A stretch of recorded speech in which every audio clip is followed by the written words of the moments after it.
আমি এখনই বিয়ে করতে চাই না বাবা। অনেক কষ্টে সাহস সঞ্চয় করে একদিন কথাটা বলেই ফেলল দীপা। কেন? খুব বিরক্তি নিয়ে জিজ্ঞেস করল দীপার বাবা। বাবার মুখ দেখে আর কিছু বলার সাহস পেল না দীপা। মুখ নিচু করে সেখান থেকে চলে গেল।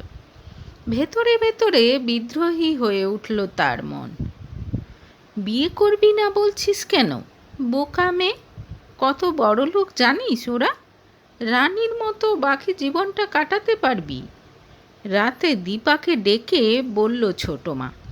ছোট মাকে কোনো দিন তার সঙ্গে এত ভালো করে কথা বলতে দেখেনি দীপা। নিশ্চয়ই কোনো ব্যাপার আছে, মনে মনে ভাবল সে। হঠাৎ একটা ডিভোর্সি ছেলেকে সে কেন বিয়ে করবে সে কথা আর জিজ্ঞেস করতে ইচ্ছে করল না দীপার। রাতে শুয়ে রাজীবকে ফোন করে সব জানালো দীপা। সব কিছু শুনে ক্ষোভে ফেটে পড়ল রাজীব। তুই কিছুতেই এই বিয়ে করবি না। কি করব? আর তো কিছু করার নেই আমার। দীপার কথা শুনে মনে মনে হতাশ হয়ে পড়ল রাজীব। কিন্তু কিভাবে দীপাকে সাহায্য করবে সেটাও বুঝতে পারল না। খুব অসহায় লাগে তার নিজেকে। কয়েকদিন পর পাত্রপক্ষ দীপাকে দেখতে এলো। চুপচাপ সবার সামনে বসে থাকলো দীপা। বড়রা নিজেদের মধ্যে কথাবার্তা বলতে লাগলো। কিছুক্ষণ পর ছোট মা দীপাকে বলল, দীপা, তুই মিহিরকে নিজের ঘরে নিয়ে যা। তোদের যদি নিজেদের মধ্যে কোনো কথা বলার থাকে। হ্যাঁ হ্যাঁ, তাই যাও। সঙ্গে সঙ্গে মিহিরের মাও বলে উঠল। বাধ্য হয়ে উঠে গেল দীপা। পেছনে পেছনে গেল মিহির। নিজের ঘরে এসে চুপচাপ দাঁড়িয়ে রইল দীপা। তোমাকে আমার খুব ভালো লেগেছে, হাসি মুখে বলল মিহির। আপনি তো ডিভোর্সি। তা কেন হয়েছিল আপনার ডিভোর্স? গম্ভীর মুখে জিজ্ঞেস করল দীপা।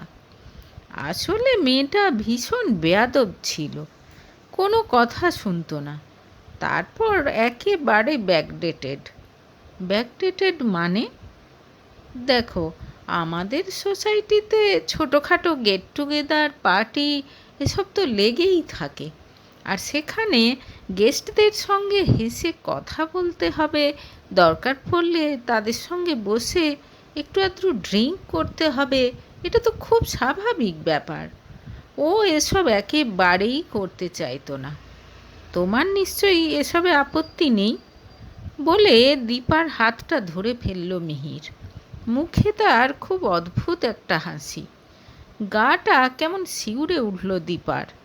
জোর করে মিহিরের হাত থেকে হাতটা ছাড়িয়ে নিল সে। রিল্যাক্স, এরকম রিয়াক্ট করার কিছু নেই। কিছুদিন পর আমাদের বিয়ে হতে চলেছে।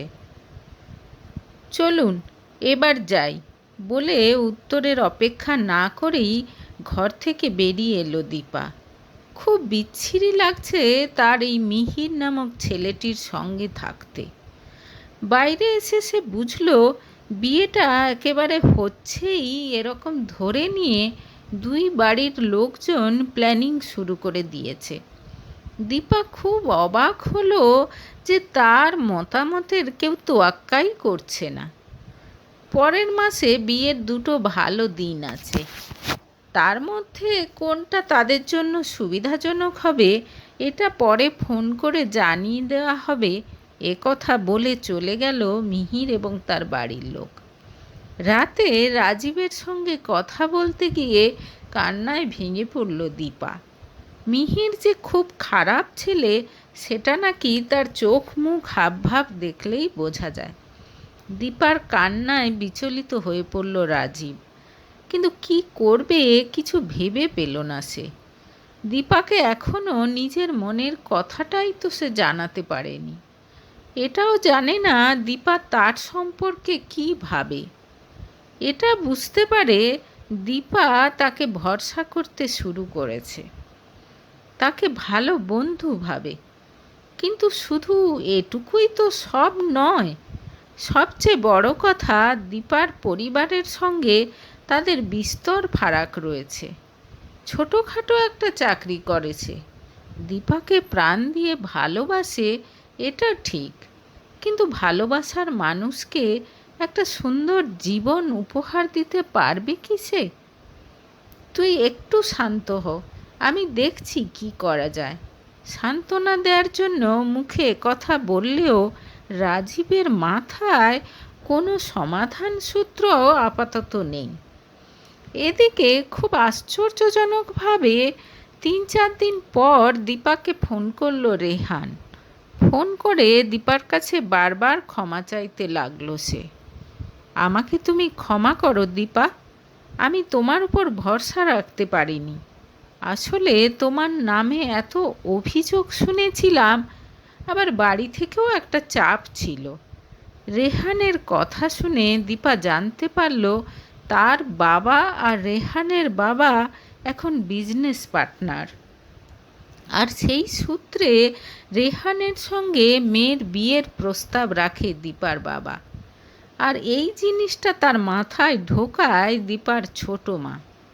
তুলি আর তার মা যে আসলে দীপাকে কষ্ট দেওয়ার জন্য এটা করতে চাইছে, কিংবা রেহান যে দীপাকে ভালোবাসে, এসব কথা সকলেরই অজানা ছিল। তুলি নিজে দীপার বিরুদ্ধে নানা রকম মিথ্যে প্রমাণ নিয়ে একদিন দেখা করেছিল রেহানের সঙ্গে। সব কিছু দেখে শুনে রেহানের খুব রাগ হয় দীপার ওপর, আর সে বিয়েতে মত দিয়ে ফেলে। এতটা শুনেই রেহানের প্রতি যত রাগ আর অভিমান সব কিছু যেন মুহূর্তের মধ্যে কোথায় উধাও হয়ে গেল দীপার। বেশ কয়েকবার তার কাছে ক্ষমা চেয়ে রেহান বলল, তুলির মুখে দীপার বিয়ের কথা শুনে সে বেশ অবাক হয়ে গেছে, কারণ এই মিহিরকে সে চেনে। বধূ নির্যাতনের জন্য একসময় জেল হয়েছিল তার, কিন্তু বাবার টাকা পয়সা আর প্রতিপত্তির জোরে মাত্র 1 মাসের মধ্যেই বেকসুর খালাস পেয়ে যায় সে। বিকৃত রুচির ছেলেকে ডাক্তার দেখানোর বদলে তাকে আবার বিয়ে দেওয়ার জন্য উঠে পড়ে লেগেছে তার মা বাবা। সব কিছু জেনে শুনে দীপার ছোট মা এই সম্বন্ধ এনেছে, এবং খুব সম্ভবত এতে তার কোনো স্বার্থ রয়েছে।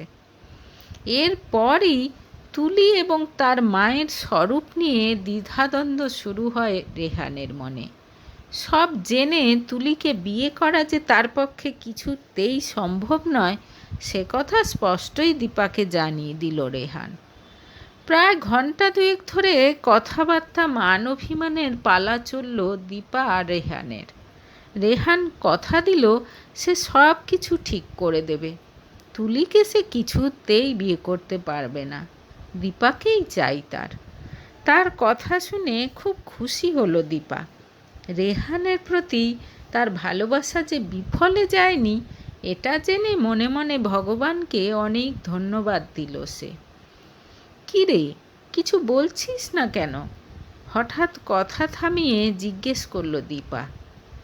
কি বলবো, বুঝতে পারছি তুই খুব খুশি, বলল রাজীব। কেন, তুই খুশি না? এবার নিশ্চয়ই আমাকে নিয়ে তোর চিন্তাটা একটু কমবে। হ্যাঁ, ছোট্ট জবাব দিয়ে আবার চুপ করে রইল রাজীব। দীপা আবার রেহানের কাছে ফিরে যাবে, আর নিশ্চয়ই তাকে দীপার কোনো প্রয়োজন হবে না। আর তো দীপা রাত্রিবেলা ঘন্টার পর ঘন্টা ধরে তার সঙ্গে কথা বলবে না, ছোট ছোট ফিলিংস শেয়ার করবে না। রেহান থাকতে আর তো রাজীবের কথা মনেই পড়বে না দীপার। এখন তো দীপার মাথায় এটা ঢুকে গেছে যে তার বিপদ হবে ভেবে যখন রেহান চুপ করে থাকতে পারেনি, তার মানে রেহান তাকে আগের মতোই ভালোবাসে। রাজীব তাকে কিছুতেই বলতে পারবে না যে প্রেমিক কোনো কিছু না জেনে না বুঝে তার প্রেমিকাকে ত্যাগ করেছিল, সে কখনোই বিশ্বাসযোগ্য হবে না। মনে মনে দীর্ঘনিশ্বাস ফেলল রাজীব। দীপার জন্য তার সত্যিই চিন্তা হচ্ছে। এরকম হলে তো শুধু রেহান কেন, যে কেউ দীপার সুযোগ নেবে। তাকে ভালো খারাপ বোঝানোর মতো তো কেউ নেই। তাড়াতাড়ি ফোন রেখে শুয়ে শুয়ে চিন্তা করতে লাগলো রাজীব। বুকের মধ্যেটা কেমন যেন খালি খালি লাগছে। দেখতে দেখতে দীপা আর মিহিরের বিয়ের দিন ঠিক হয়ে গেল। দীপার কোনো আপত্তি কেউ শুনল না। রেহান অবশ্য দীপাকে কোনো রকম চিন্তা করতে না বলেছে।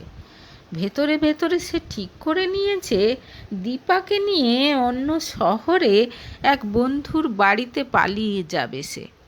সেখানে তার বন্ধু সব ব্যবস্থা করে রাখবে। রেজিস্ট্রি ম্যারেজ করে সেই শহরেই নতুন জীবন শুরু করবে তারা। তোকে কিন্তু ওই দিন রাতে আমাকে স্টেশনে পৌঁছে দিতে হবে। দীপার গলায় উত্তেজনা। কোনো উত্তর না দিয়ে চুপ করে থাকে রাজীব। শুধু দীপাকে হারানোর ভয় তো নয়, তার সঙ্গে দীপার সুরক্ষা, ভবিষ্যৎ সব কিছু নিয়ে প্রচণ্ড চিন্তা হচ্ছে তার। কি করা উচিত বুঝে পাচ্ছে না সে। এখন সে যদি না বলে তো দীপা তার উপর রাগ করবে। রেহানের সঙ্গে নতুন ভবিষ্যতের স্বপ্নে বিভোর সে এখন। আর একবার পুরো ব্যাপারটা ভেবে দেখলে হয় না? নতুন শহরে একা একা কোথায় যাবি? একা কোথায়? রেহান তো থাকছে। আচ্ছা, রেহান তো বাড়িতে সব বলে দিতে পারে, জিজ্ঞেস করে রাজীব। মাথা খারাপ তোর? ওর বাবা মা কখনো মেনে নেয় যেখানে ওর এনগেজমেন্ট হয়ে গেছে তুলির সঙ্গে? বিয়েটা যদি কোনো কারণে ক্যান্সেল করেও আমাকে তো আর মেনে নেবে না। আর আমার ছোটো মা কোনো কারণে ব্যাপারটা জানতে পারলে কি হবে ভাবতে পারছিস? রাজীব বুঝতে পারে পুরনো প্রেম ফিরে পাওয়ার আনন্দে ভালো মন্দ উচিত অনুচিতের জ্ঞানও লোপ পেয়ে গেছে দীপার। সে অবশ্য এর জন্য দীপাকে দোষ দিতে পারে না। মেয়েটা তো কখনো বাবা মার ভালোবাসা পায়নি। একমাত্র ভালোবাসার মানুষ ঠাকুমা মারা যাওয়ার পর এই রেহানকেই তো নিজের বলে আঁকড়ে ধরেছিল সে। সম্পর্কটাও বেশ কয়েক বছরের পুরনো। রেহানের জন্য অন্য একটা আবেগ তার মনে কাজ করবে, এটা খুব স্বাভাবিক। এখনও তুই চুপ করে থাকবি? কিচ্ছু বলবি না? রাজীবকে জিজ্ঞেস করলো তার ছোটদি মুন্নি। কী করে বলবো বল? রাজীবের গলায় অসহায়তা। ভাইয়ের করুণ চোখের দিকে তাকিয়ে মন খারাপ হয়ে গেল দিদিরও। একমাত্র সেই জানে ভাই দীপাকে কতটা ভালোবাসে।